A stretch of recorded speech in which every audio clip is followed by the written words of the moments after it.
Olá pessoal, boa tarde. O meu nome é Fernando e eu sou acadêmico do mestrado em Educação, na linha Educação e Comunicação, e sou orientando da professora Dulce. Hoje eu não posso estar aí com vocês, então a gente vai conversar um pouquinho sobre design de jogo educativo e quais as possibilidades da interface dos jogos com a educação. Então, para isso, nós selecionamos alguns termos, né, ou alguns itens para a gente discutir. Entre eles, então, jogos na educação, qual é o item épico dos jogos, né? Qual é o elemento principal dos jogos. Nós vamos apresentar alguns mentores para vocês que nós temos trabalhado. Vamos falar um pouquinho sobre o Jogo da Paz Mundial, que é um jogo desenvolvido por um professor norte-americano para trabalhar com seus estudantes de terceiro e quarto ano. E ali onde está marcado a fase bônus, a gente vai falar um pouquinho de uma possibilidade muito rápida e de certa forma criativa com a qual a gente pode trabalhar os jogos na educação. Isso que nós vamos conversar aqui hoje é um pequeno elemento, um pequeno recorte mesmo das possibilidades que nós temos para discutir jogos na educação. Então, de todos esses assuntos que a gente vai tratar, todos eles, né, com certeza eles podem ser muito mais aprofundados. Então vamos lá. A primeira coisa que a gente tem a dizer é parabéns porque você está aqui, né? Então, já essa iniciativa de querer entender, de querer estudar um pouco mais sobre jogos na educação, ela é de grande valia, né? Porque nós sabemos que os jogos hoje são elementos muito fortes e muito presentes na cultura digital. Então, por conta disso, né, o fato de querer entendê-los para a educação já é um grande ponto. Então, você já está ganhando pontos com isso. Vamos lá então, vamos começar falando sobre jogos na educação. Quando os jogos surgiram na educação, ou pelo menos quando eu tive acesso, né, aos jogos enquanto softwares pedagógicos, né, nós tínhamos uma quantidade muito grande de aplicativos, de softwares, que eram desenvolvidos de uma maneira específica para a educação. E daí, na minha experiência com tecnologias educacionais, ali de 2005, 2004, nós utilizávamos muito um software chamado Coelho Sabido. Talvez alguns de vocês conheçam. Era um software desenvolvido para ensinar matemática, para ensinar temas a respeito de alfabetização, e ele trazia então uma característica lúdica muito forte, podendo ser aplicado em diversas séries escolares, né, com diferentes faixas etárias. Então era um dos jogos que nós mais utilizávamos e fazia muito sucesso, porque era lúdico, né, e as crianças acabavam gostando bastante. Mas o Coelho Sabido é interessante porque ele tinha essa característica de ser um jogo desenvolvido para a educação. Com o passar do tempo, nós fomos percebendo uma evolução na maneira de encarar os jogos na educação. E com isso, nós tínhamos então a possibilidade de utilizar jogos que não haviam sido desenvolvidos para os processos de ensinar e aprender no contexto escolar. Um excelente exemplo disso é o SimCity, né? Se a gente for procurar na internet, existe uma série de artigos científicos, né, de experiências de bastante êxito até da utilização do SimCity na educação.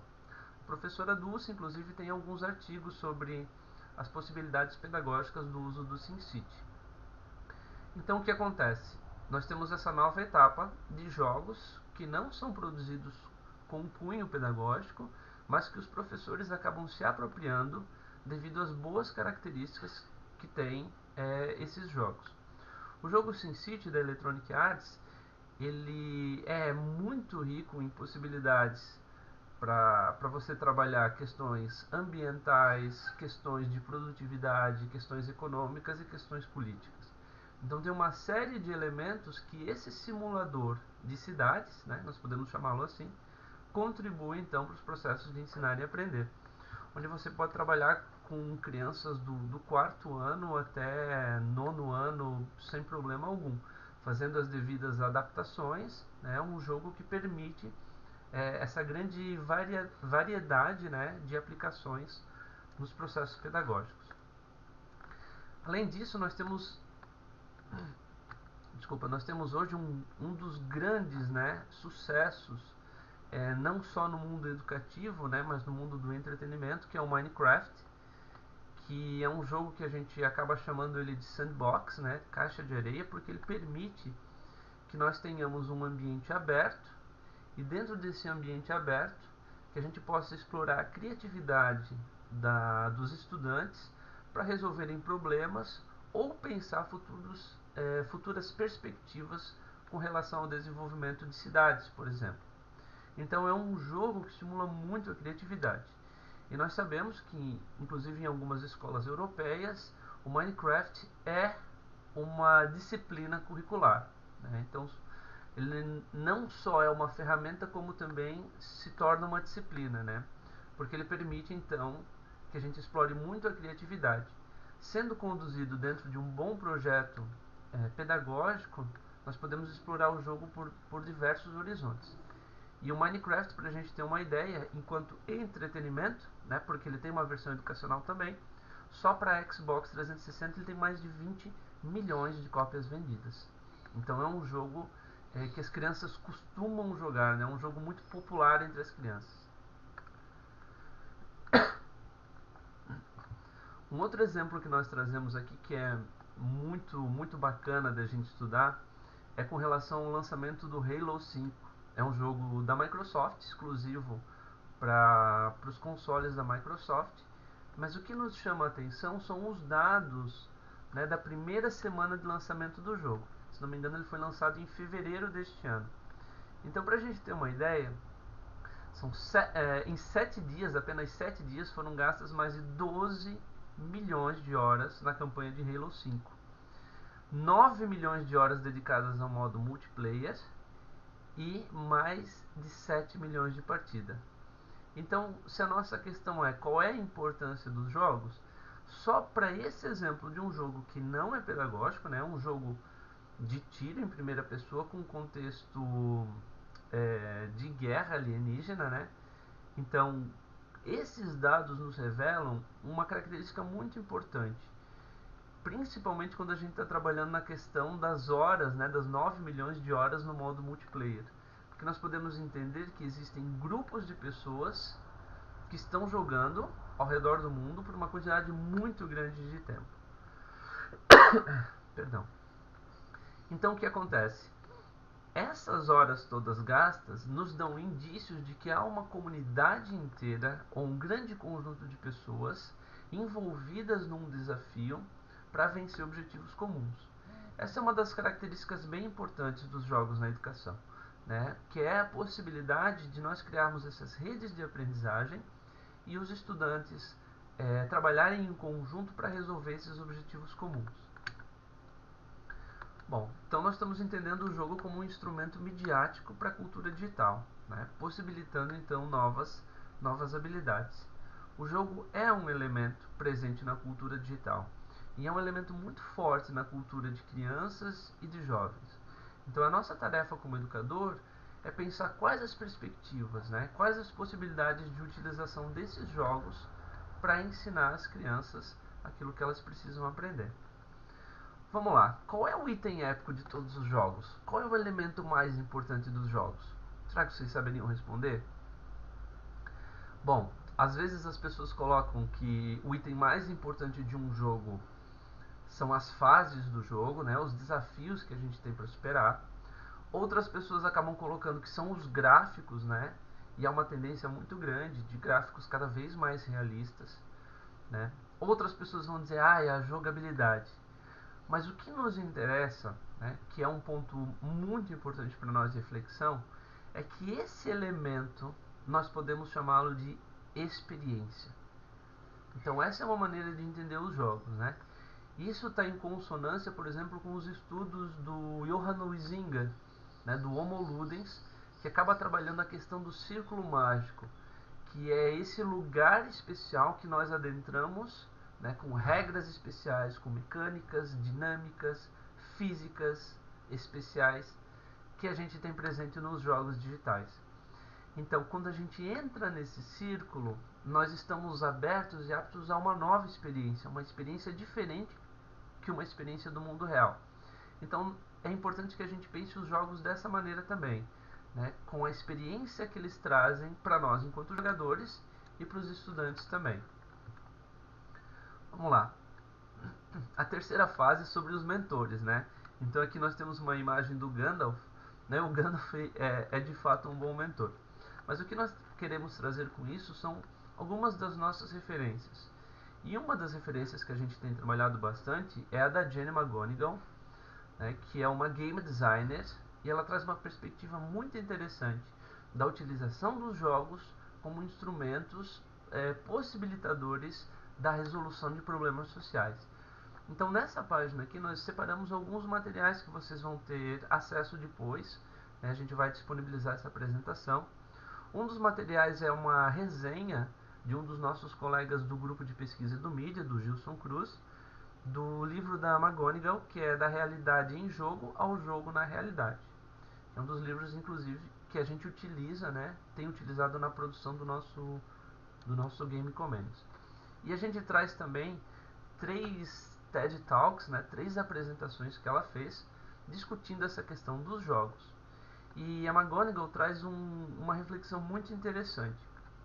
Ela está pensando assim: ora, se nós estamos jogando tantas horas online, né, ou tantas horas nas campanhas, como a gente viu ali no exemplo do Halo 5, e nós estamos aprendendo coisas que são específicas aos jogos digitais, que são específicas aos desafios que esses jogos nos trazem, será que não era possível que nós utilizássemos todo esse tempo que a gente tem nos jogos digitais para possibilitar uma transposição ou uma adaptação, né, desse nosso compromisso em resolver problemas, dessa nossa habilidade em agrupar equipes para vencer um desafio, por exemplo, num jogo online, para fazer uma comparação, né, à realidade e trazer essas possibilidades para a realidade, tentando resolver os problemas da realidade.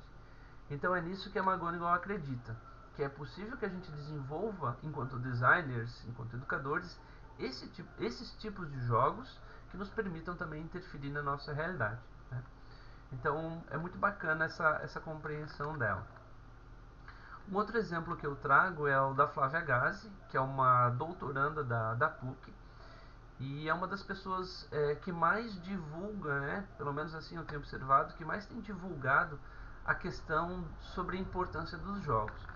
Ela não tem um cunho absolutamente voltado para a educação, então ela não está só falando de jogos para a educação, mas ela traz uma compreensão muito bacana sobre os jogos, né? A partir do ponto de vista da mitologia, por exemplo, a partir do ponto de vista da literatura, falando quanto que a literatura tem influenciado jogos, e o contrário também é verdadeiro, como alguns jogos influenciam a produção de livros, né?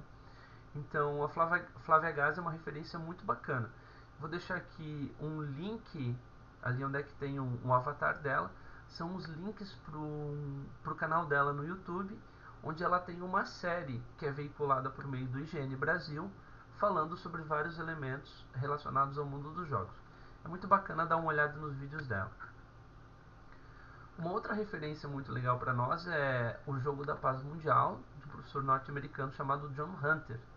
No link, nós temos aqui a palestra dele no TED também. O John Hunter é um professor de terceiros e quartos anos, e ele desenvolveu um jogo, ele criou um jogo chamado Jogo da Paz Mundial. Desculpa. Nesse Jogo da Paz Mundial, ele tem um tabuleiro de 1,20 m por 80, alguma coisa assim, com 3 níveis, 3 camadas. E quando ele inicia o jogo com os alunos dele, os grupos de estudantes ganham 50 questões que precisam resolver. E esses grupos de estudantes representam países que precisam negociar entre si questões políticas, econômicas e até armamentistas. Um dos itens muito interessantes que chama a atenção na apresentação do John Hunter é que ele traz para o terceiro e para o quarto ano a leitura da Arte da Guerra, do Sun Tzu. Né? E se você pensar que alunos do terceiro e quarto ano estão lendo a Arte da Guerra, com certeza há uma série de reflexões que dá para a gente imaginar que devem acontecer ali, e no vídeo ele explica um pouco mais isso.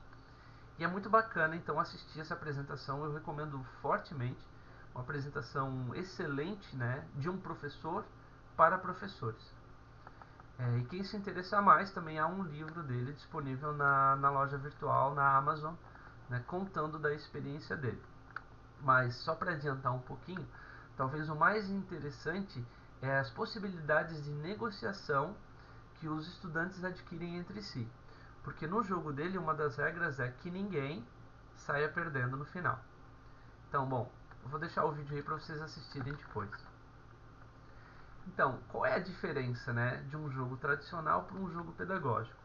Jesse Shell, que é um dos grandes pesquisadores na área de jogos, né, divide para nós aqui 4 elementos que estão presentes nos games, que são estética, mecânica, história ou narrativas, como a gente costuma chamar, e tecnologia. E num artigo da SB Games, a gente traz uma adaptação, né,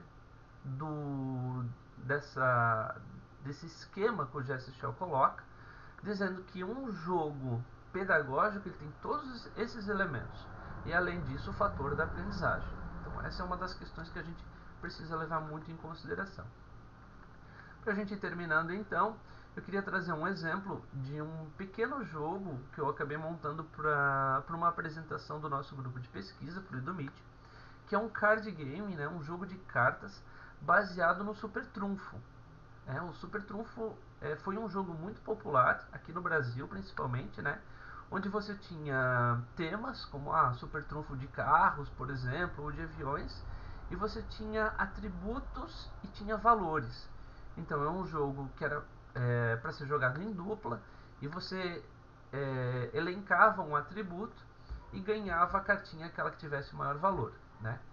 Então, esse exemplo de card games que vocês estão vendo aí na tela foi feito no PowerPoint, né? Então, são elementos muito simples, são retângulos, quadrados, linhas, textos, que usa a mecânica de um jogo já conhecido, então a gente não precisou desenvolver a mecânica, e a gente traz uma possibilidade então pedagógica interessante.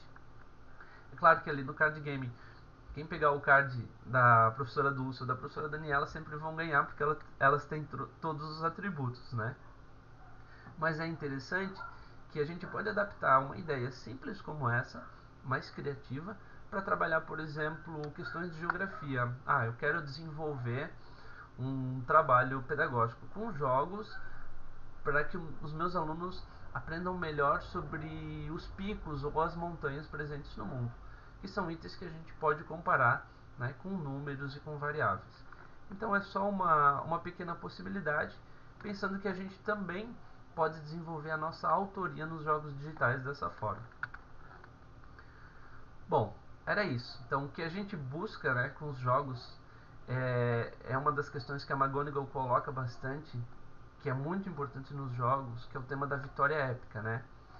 E nós acreditamos que utilizando os jogos na educação, a gente pode pensar, sim, numa possibilidade de ensinar e aprender que seja lúdica, né, que esteja coerente com a cultura digital dos estudantes, mas também que possa trazer o lado criativo e divertido, não só na hora de jogar, mas também com relação a toda a autoria que nós acreditamos, né, que os professores podem desenvolver muito bem. Bom, era isso. Espero que tenham gostado. Qualquer coisa, tem os nossos contatos ali. A gente pode continuar essa conversa. Obrigado e até mais.